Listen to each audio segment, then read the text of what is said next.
Ng mga nagda-drive sa inyo, ano po, o naglalakad, kung minsan naranasan nyo na ba sa isang pagkakataon sa inyong buhay na dumating kayo sa dulo, parang dead end, pero merong kaliwaan, merong kanan.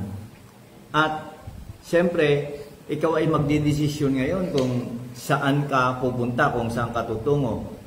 At alam po ninyo, o minsan, kahit sa, halimbawa, kung meron ka sasakyan at merong GPS o gumagamit ka ng Waze o ng mouse, dumating ka sa punto na kung minsan walang signal or hindi nakalagay doon yung pupuntahan mong lugar. At dumating ka sa isang eksena na dulo na pala, pero merong kaliwaan at merong kanan. Alam po ninyo, sa buhay ng tao ay darating tayo sa isang bagay na napakahalaga na magdesisyon kung tayo ba ay pupunta sa kaliwa o kung tayo ba ay pupunta sa kanan. At alam po ninyo, yung pipiliin natin na tatahakin kung kakanan tayo o kakaliwa tayo, ay ito rin po yung nagde-determine kung gaano katagal yung paglalakbay na gagawin natin, sapagkat ang buhay po ay isang paglalakbay sa mundong ito.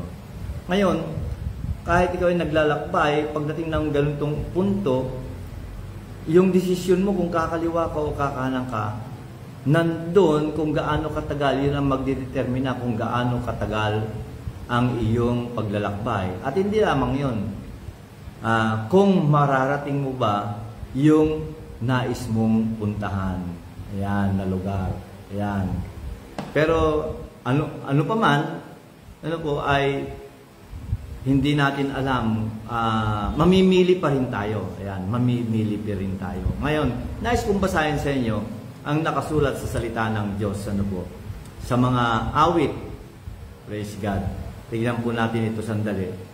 At kung meron po kayong mga Biblia, samahan po ninyo ako sa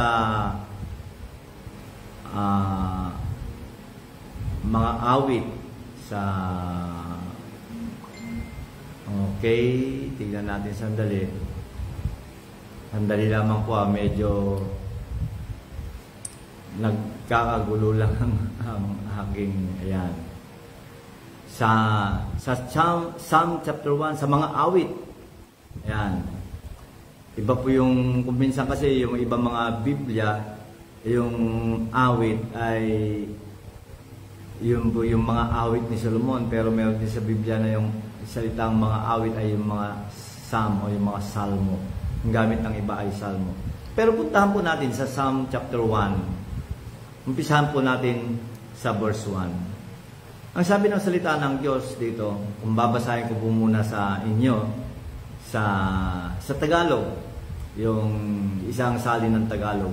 Mapalad ang taong hindi lumalakad sa payo ng masama, ni tumatayo man sa daan ng mga makasalanan, ni umuupo man sa upuan ng mga manunuya, kundi nasa kautusan ng Panginoon ang kanyang kagalakan at nagbubulay-bulay araw at gabi sa kanyang kautusan. Siya ay gaya ng isang punong kahoy na itinanim sa tabi ng agos ng tubig, na nagbubunga sa kanyang kapanahunan. Ang kanyang dahon na may hindi nalalanta sa lahat ng kanyang ginagawa ay nagtatagumpay siya. Ngayon, tignan pa ho natin sa isang salin. Praise God. Sa Tagalog po muli. Ito naman ang kanyang gamit ng ibang version ng Tagalog. Mapalad ang taong hindi nakikinig sa payo ng masama. Yung isang salin kanina na binasa natin, i-check ko lamang po sandali kung ano yung ginamit niya. Mapalad ang taong hindi namumuhay ayon sa payo ng masasama. Yung isa sabi niya, mapalad ang taong hindi sumusunod sa payo ng masasama, o dito naman, mapalad ang taong hindi namumuhay ayon sa payo ng masasama. Yung isang salin naman, mapalad ang taong hindi lumalakad sa payo ng masasama. Ayan. So, pare-pareho lang po yun, sapagkat ang ito'y nais niyang patukuyan sa nakasulat dito ay yung lakad o yung pamumuhay ng tao sa mundong ito. Ayan. Yun po ang isang bagay na nais ko na mapag-aralan natin ngayong hapon na ito. Ayan. Sa verse 1. Makikita po natin ano po, siguro maigi rin po na basahin ko rin sa English upang sa gayon ay maunawaan po panahon nating mabuti. Ang pagkakasaysay po niya sa English, sabi niya, "Blessed is the man who walks not in the counsel of the ungodly, nor stands in the path of sinners, nor sits in the seat of the scornful. But his delight is in the law of the Lord, and in his law he meditates day and night. He shall be like a tree planted by the rivers of water that brings forth its fruit in its season, whose leaf also shall not wither, and whatever he does shall prosper." So, isang ginagamit ng mga salita, magkakaibang salita pero isang nais niyang patunguhan. Ano po? Ang sabi ng iba, hindi lumalakad. Sabi niya, mapalad ang taong hindi lumalakad sa payo ng masama. Yung ibang sali naman ay mapalad ang taong hindi nakikinig o sumasang-ayon sa payo ng masama. Ang lumalakad, yung isa sumusunod, ayan, yung isa namumuhay. Yun po ang mga ginamit na salita sa iba't ibang salin. Pero alam po ninyo, ang banal na kasulatan ay ipinapakita lamang po na ang buhay sa mundong ito ay isang paglalakbay. Lahat po tayo ay naglalakbay lamang sa mundong ito. At hindi lamang yon. Makikita natin sa banal na kasulatan na sa paglalakbay na ito ay araw-araw po, alam niyo po ba na araw-araw meron tayong pinipili o may nandyan sa harapan natin na pwede nating piliin. Mayroon tayong pagpipilian.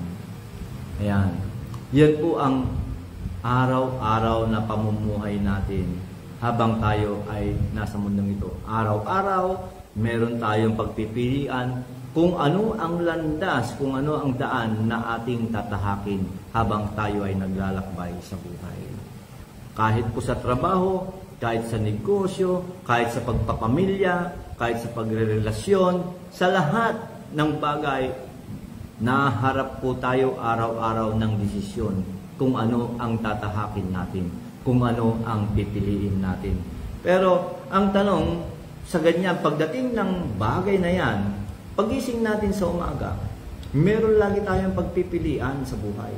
Katunayan, pagising mo ng umaga, maaaring hindi maganda ang iyong pakiramdam at pipiliin mo na magmukmuk na lamang o mahiga lamang, matulog ka na lamang, or pipiliin mo na bumangon at pumasok ka sa iyong trabaho or pumunta ka sa iyong negosyo.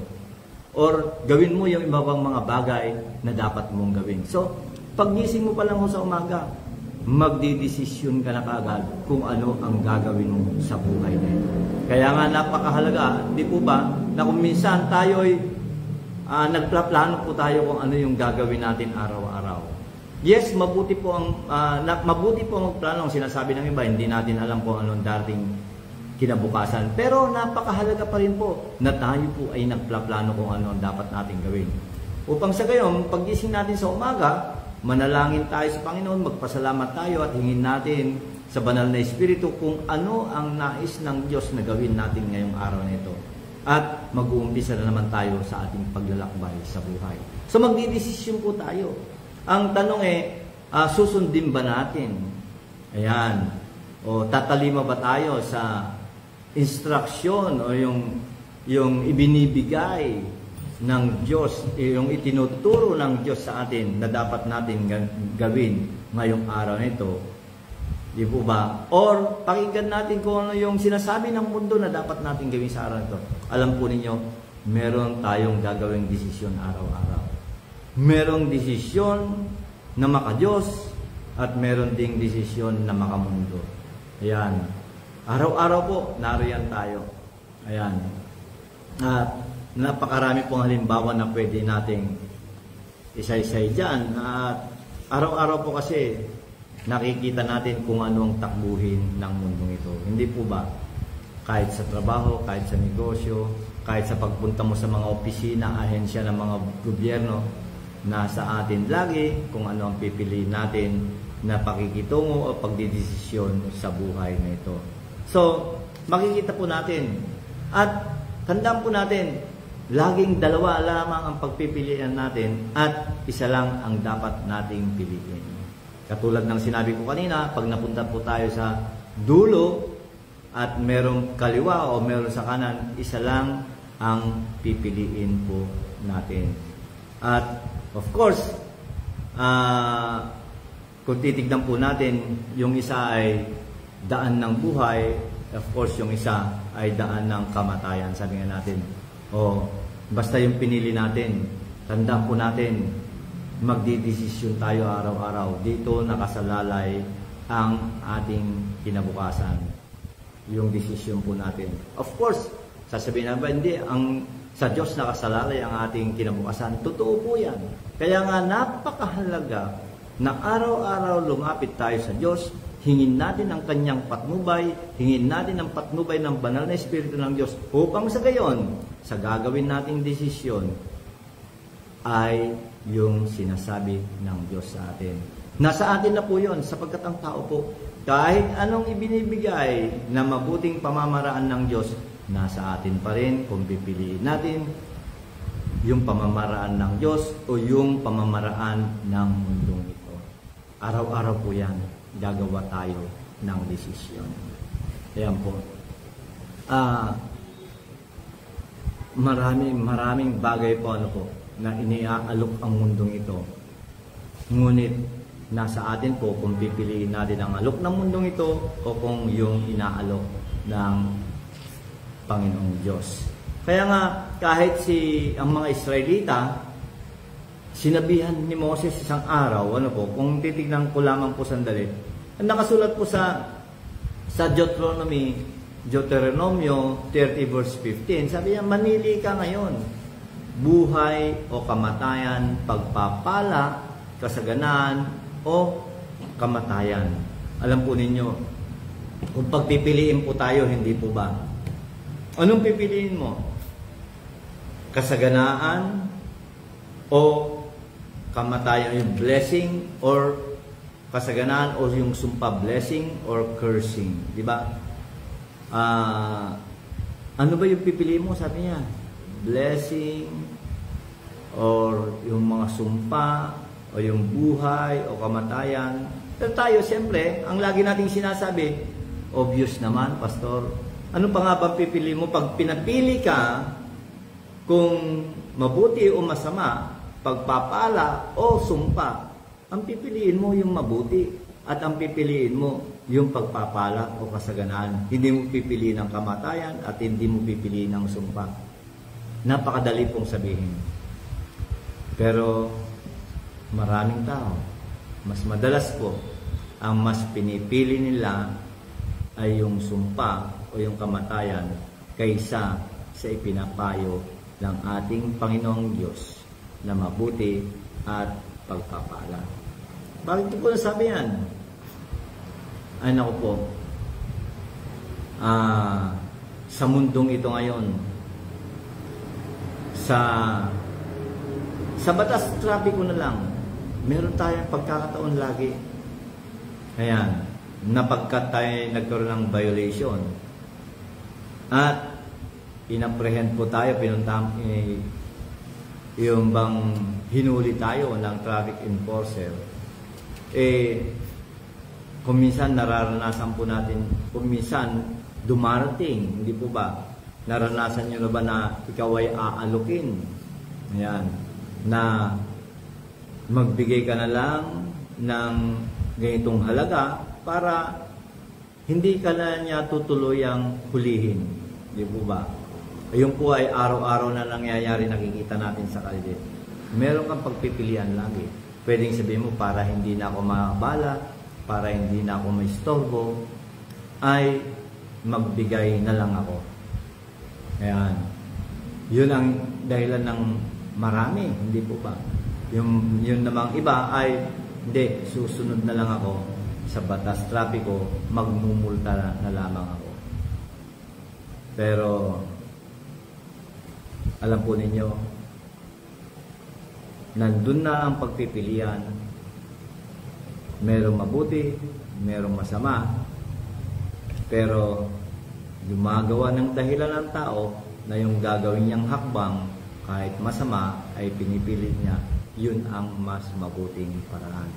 Pero ang Diyos nagbibigay sa atin ng pagpipilian araw-araw. Hindi po ba? Kaya nandiyan ang pagpipilian natin araw-araw. Kaya nga ang sabi ng mismo, ang tayo dapat na mga mananampalataya ng ating Panginoong Hesus, bilang mananampalataya ng ating Panginoong Hesus, ang yakapin po natin ay yung makadiyos na karunungan. Ang mundong ito ay nag-aalok ng tinatawag din nilang karunungan. Hindi po ba? Marami po. Sabihin nila, gawin mo lang itong ganitong bagay, kikita ka ng ganitong klase ng ganito kalaking salapi, or gagawin mo yung kasalukuyan mong ginagawa, nagpapakahirap ka, pero ang tagal ng iyong pag-unlad. Yun ang sinasabi ng mundo. Madalas sinasabi ng mundo. May paraan, sabihin nila, para umunlad na mas mabilis. Pero may kaakibat naman na hindi mabuting bagay na dapat mong gawin. At meron din nagsasabi, may paraan. At ito ang tamang paraan, kahit mabagal, basta makadiyos, uunlad ka pa rin. So, nasa atin pa rin ang pagpipilian. Hindi po ba? At alam po ninyo, kung alam na alam mo ang salita ng Diyos, sigurado ka na ang Diyos ang pinanggagalingan ng lahat ng mabubuting bagay na meron pa ngayon sa buhay na ito, mas pipiliin mo pa rin ang Diyos. Sapagkat ang Diyos siya pa rin ang bibigay ng karunungan sa iyo. Ang sabi pa niya sa Deuteronomy 18, hindi po ba ang nakasaad po roon, remember now the Lord your God, for it is He who gives you the power to gain wealth, to get wealth, sabi ng ibang salin.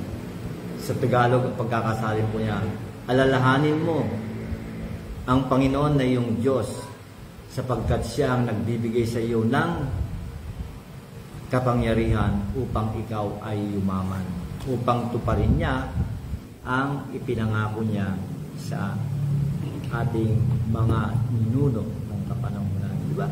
So, napakahalaga po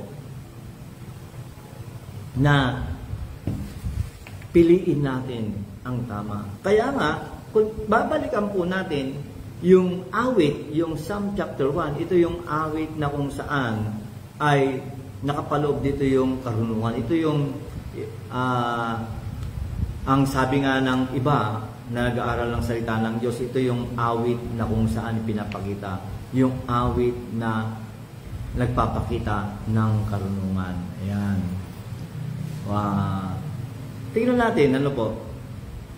Ito yung mga halimbawa ng mga kaugalian ng mga tao na kung saan, ano po, na pinapakita yung marurunong at pinapakita rin dito yung mga hindi marunong.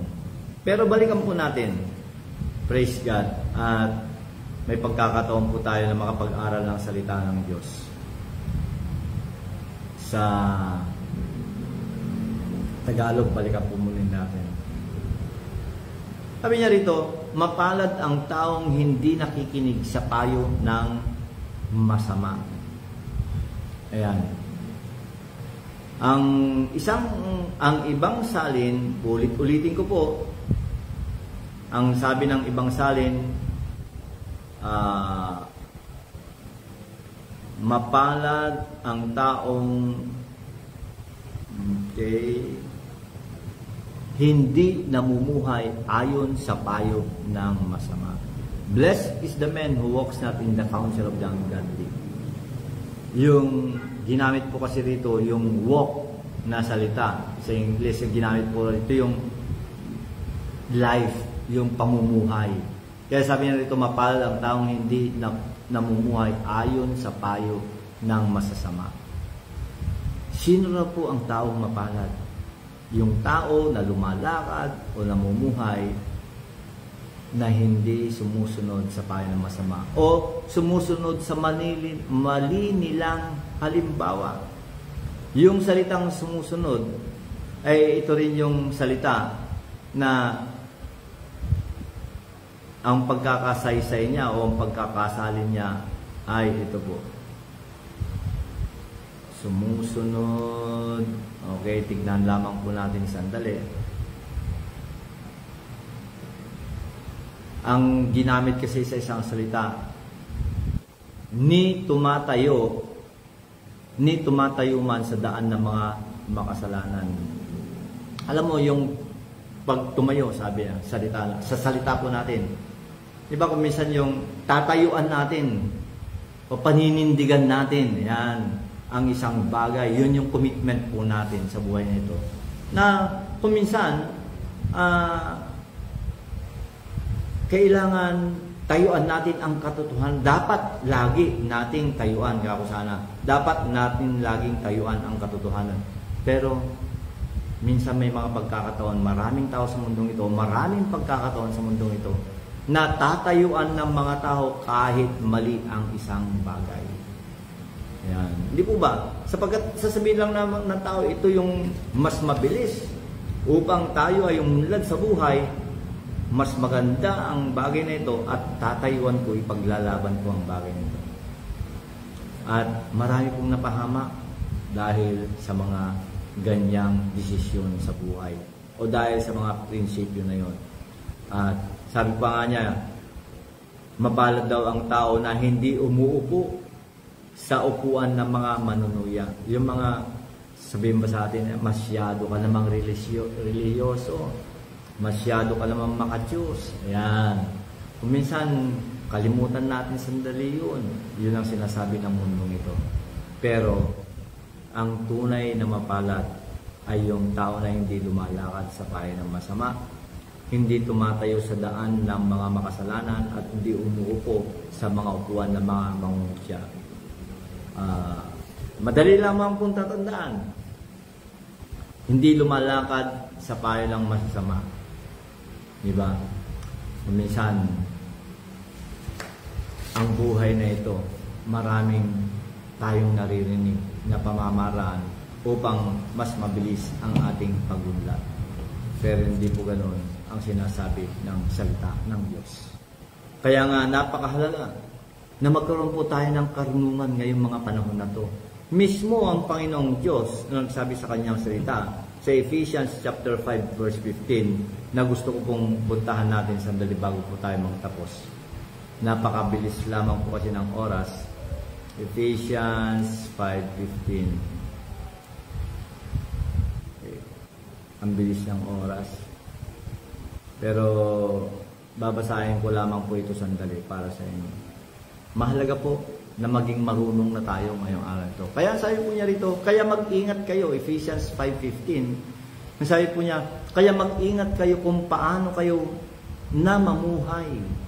Huwag kayong mamuhay tulad ng mga mangmang, kundi tulad ng marurunong na nakakaalam ng kalooban ng Diyos. Ganun daw po tayo dapat mamuhay sa mundo ito.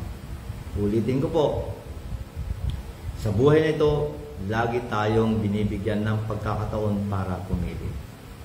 Nandyan ang pagpapala, nandyan ang sumpa, nandyan ang buhay, nandyan ang kamatayan.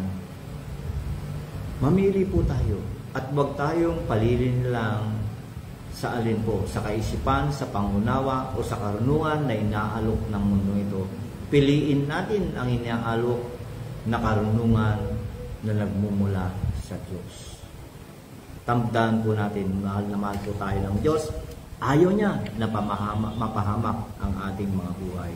Pero alam po ninyo, napakahalaga rin na magkaroon tayo ng isang maayos na personal na relasyon sa ating Panginoon. Kailangan magkaroon ka ng personal na relasyon sa Panginoong Diyos. Kung nais mo na maranasan ang tunay na buhay, ang tunay na pagpapala, ang buhay na walang hanggan, na may pangako na kasiyasiya at masikanang pamumuhay, matatagpuan lamang po natin ito sa pamamagitan ng ang ating Panginoong Hesus. Kaibigan, kapatid, inanyayaan kita ngayon. Kung hindi mo pa tinatanggap si Kristo bilang sarili mong Diyos at tagapagligtas, ito na yung pagkakataon. Upang sa gayon ay maranasan mo ang inaalok ng ating Panginoong Hesus na isang masagana at kasiyasiyang pamumuhay. Sumunod ka sa maiksing panalangin na ito. Panginoong Diyos, sumunod ka lamang, kaibigan, at naniniwala ko pag ginawa mo ito, mararanasan mo ang kasiyasiya at masaganang pamumuhay na pangako ng Panginoong Hesus. Panginoong Hesus, ako'y naniniwala na ikaw ay namatay at muli kang binuhay ng Diyos. Ikaw ay naipako sa krus ng Kalbaryo upang bayaran at linisin, hugasan ang lahat ng aking kasalanan at upang ako ay magkaroon ng buhay na walang hanggan. Panginoong Hesus, tinatanggap kita ngayon bilang sarili kong Diyos at tagapagligtas. Pumasok ka sa puso ko, maghari ka sa buhay ko. Tinatanggap ko ngayon ang buhay na walang hanggan na ipinagkakaloob mo. Maraming salamat. Ito ang aking dalangin sa makapangyarihan mong pangalan, Jesus. Amen and amen. Kung ipinanalangin mong panalangin na yun, kaibigan, ako'y naniniwala na ikaw na ngayon ay isang bagong nilalang. Nasa iyo na ang banal na Espiritu ng Diyos, nasa iyo ang Panginoong Hesukristo at nasa iyo rin ang Diyos Ama. Praise God. Sige po, salamat sa inyo na patuloy na nakikinig ng broadcast na ito. Kung kayo po ay walang pinupuntahang church tuwing linggo, inaanyayahan ko po kayo.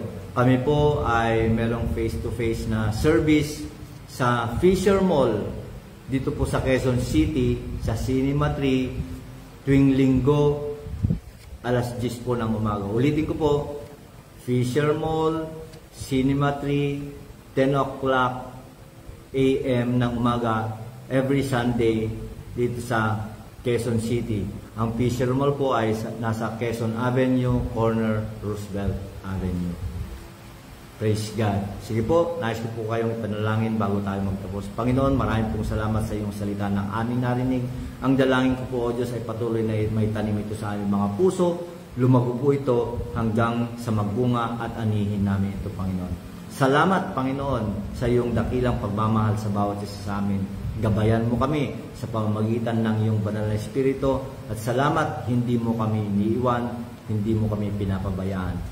Salamat din, Panginoon, sapagkat buhat sa hindi mo mauubos na kayamanan ay patuloy na tinutugunan mo ang lahat ng aming mga pangangailangan. Muli, Panginoon, sa iyo lamang lahat ng kapurihan at walang ibang may tatas kundi ang kataas-taasang pangalan lamang, ang pangalan ni Jesus. Amen and amen.